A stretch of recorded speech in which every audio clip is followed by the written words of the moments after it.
All right, we have this electric bike here. Here is the Logan hydraulic brakes. Today we're gonna replace that broken brake sensor right there that busted off and no longer works. So we have a brand new sensor right here. And I'm gonna show you how easy it is to put one of these in, and it only takes a couple minutes.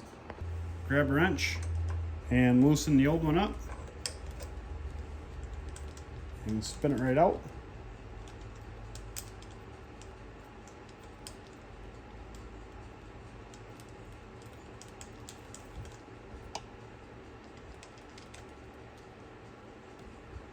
There, we got it out right there. You can see the two little tabs there that are busted off. Little push button on the end there. That is the sensor.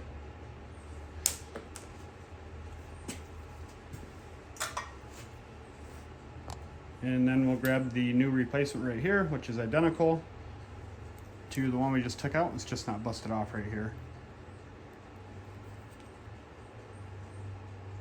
And the other end there, that plugs into the harness.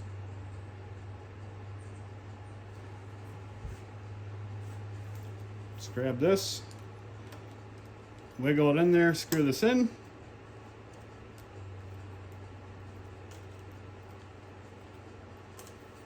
Once it bottoms out, just grab your wrench and tighten it up.